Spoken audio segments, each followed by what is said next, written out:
Shiva Victor.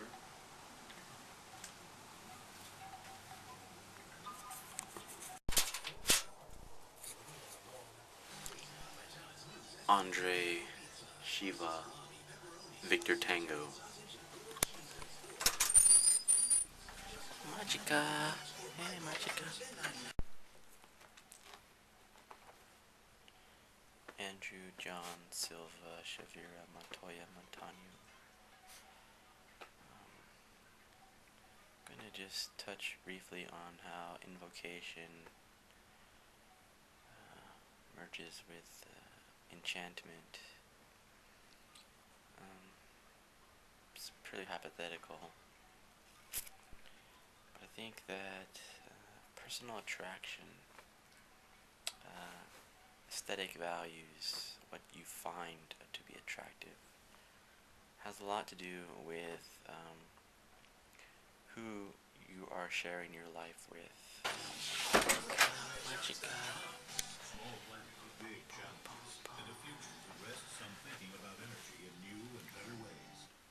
Thinking about energy in new and better ways. Okay. Well, hello. Here I am.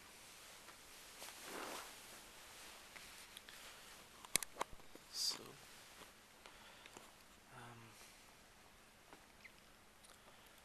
the point about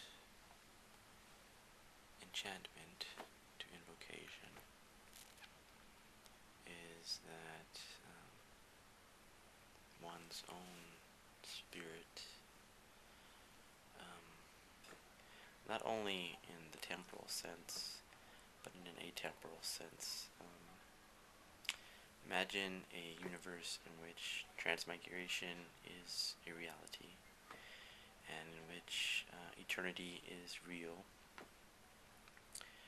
in which case it may be conceivable that a spouse would switch places with their spouse, essentially changing genders to switch to gender roles in eternity. Now, I can see arguments on both sides. There would be people that would say, oh, I'd never do that. People would say, yeah, I do that in my next lifetime. Allows the creative thought.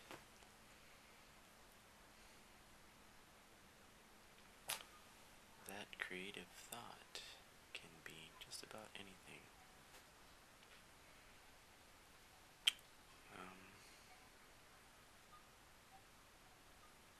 It might never be known that in order to woo the opposite sex or to attain a partner, that you need to actually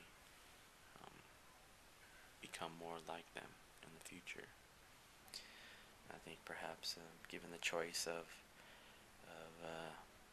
being a eagle or a bear or a dolphin or a slug, one would choose, I'd like to be human and the opposite sex if it was not the choice to be able to be the same sex, and try to influence them in the past.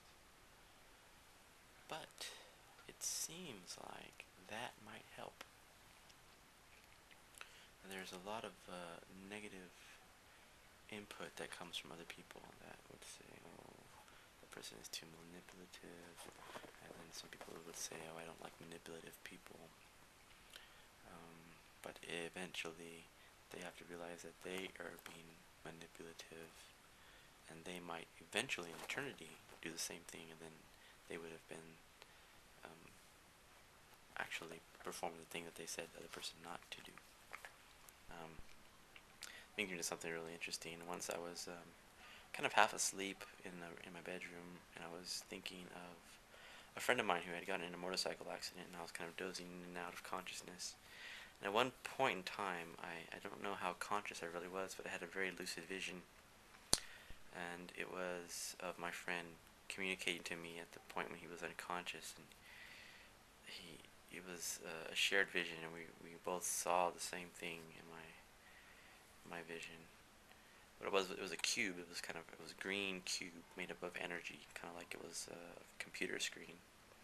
Very lucid, very lucid.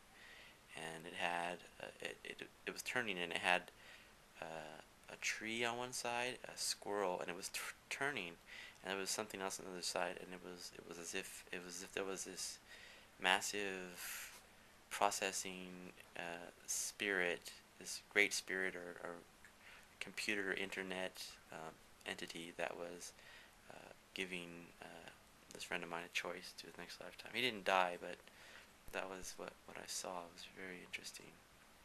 Um, Pretty ridiculous, actually. But hmm. Anyway, I'm Shiva the Destroyer. I could see how karma would play into all the forces that would shape people into their next lifetimes. So that I think somebody who is capable of actually becoming um, well, actually, it would be going close to that time and space where you would be able to influence them like a guardian angel or like a demon to actually cause people to have an attraction for you.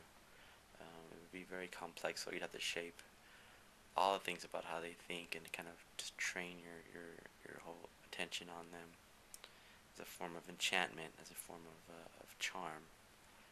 Um, in the meantime, you'd only have to uh, emanate your own intentions or obfuscate your intentions. Abedan. If you were to obfuscate your intentions, then you would basically project an aura that would hide your true intentions that might not be so pleasing to the opposite sex or the partner that you're trying to woo. So that now I wonder when trying to foresee the future, I wonder my future relationships, if I will in fact ever get married, and what that means, time and space. Hey chica, magica, magica, magica. Okay, time's up. Apollyon.